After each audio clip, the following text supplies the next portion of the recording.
السلام علیکم. آپ کو پتہ ہے کہ پاک دامنی پر ہم جو حدیثیں پڑھے ہیں اور اسی کو کنٹینیو رکھے ہوئے ہیں، اور اس کے بارے میں ہم نے ماشاءاللہ حدیث کے جیسے ویسے تو ہم لوگ سبھی ایک دوسرے کو لیکچر دے رہے ہوتے ہیں ایسے کرنا چاہیے اور ایسے نہیں کرنا چاہیے، لیکن حدیث جو ہیں اور ہمارے نبی کا کیا حکم ہے اس کے بارے میں جاننا انتہائی ضروری ہے، تاکہ جب ہم سے کوئی بات کرے تو ہمیں پتہ ہو کہ ہم نے کن حدیث کی روشنی میں اس سے بات کرنی ہے اور اس کو سننا ہے. تو آج کی ہماری حدیث ہے کہ حضرت معیرہ رضی اللہ تعالیٰ عنہ بیان کرتے ہیں کہ حضرت سعد رضی اللہ تعالیٰ عنہ بن عبادہ نے کہا کہ اگر میں کسی شخص کو اپنی بیوی کے ساتھ پاؤں تو اسے تلوار کے عرض سے نہیں بلکہ اس کی دھار سے مار ڈالوں. اس پر رسول خدا صلی اللہ علیہ وسلم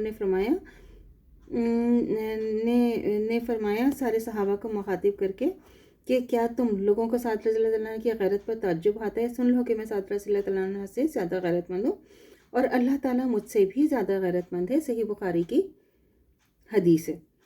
حضرت عائشہ رضی اللہ تعالیٰ عنہ بیان کرتی ہیں کہ رسول خدا صلی اللہ علیہ وسلم نے فرمایا کہ محمد صلی اللہ علیہ وسلم کی امت اللہ سے زیادہ کوئی اس بات پر غیرت کرنے والا نہیں کہ اپنے بندے یا اپنی کنیز کو بدکاری کرتے دیکھے. اے محمد صلی اللہ علیہ وسلم کی امت، اگر تم لوگ وہ جانتے ہو جو میں جانتا ہوں تو تم کم ہنستے اور زیادہ روتے. صحیح بخاری کی حدیث ہے.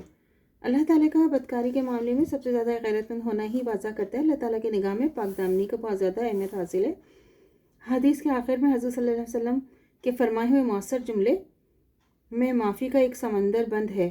انسان کا بے دھڑک خدا کے احکام کی نافرمانی کرتے رہنا، غفلت کا شکار ہو کر ہنستے پھرنا اسی لیے ہے کہ وہ اپنے انجام سے غافل ہے. اسے اس بات کا پورا احساس نہیں کہ زندگی میں کی جانے والی بدعمالیوں سے جو ناپاک لذت ملتی ہے وہ تو انتہائی عارضی ہے، مگر ان کی سزا کے طور پر جو عذاب ملنا ہے وہ اتنا ہولناک ہوگا کہ ایک لمحے کے ذریعے بھی سہنا ناقابل برداشت ہوگا. کجا یہ کہ وہ قیامت تک جاری رہے یا دائمی ہو جائے.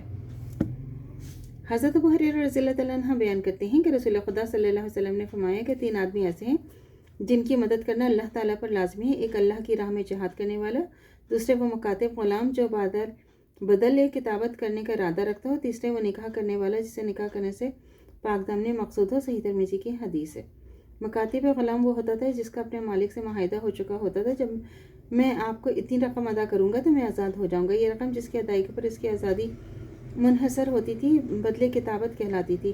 اس حدیث میں جن 3 اشخاص کے بارے میں فرمایا گیا ہے کہ انہیں خدا کی امداد ضرور حاصل ہوتی ہے، ان میں ایک مجاہد فی سبیل اللہ ہے، دوسرے وہ مکاتب غلام جو نیک نیتی سے بدل کتابت ادا کرنے کا ارادہ رکھتا ہو، اور تیسرے وہ شخص جو اپنی پاک دامنی کو محفوظ رکھنے کے لیے نکاح کرے.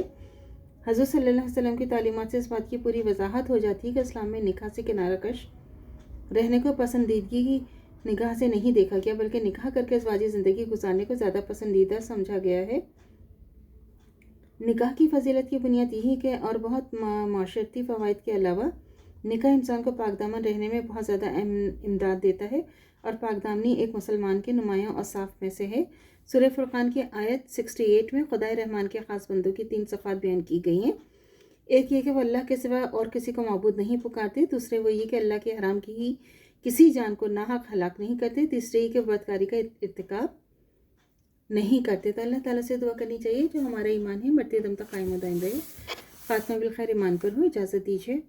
اللہ حافظ. میرے چینل کو لائک کیجیے، شیئر کیجیے، سبسکرائب کیجیے. شکریہ.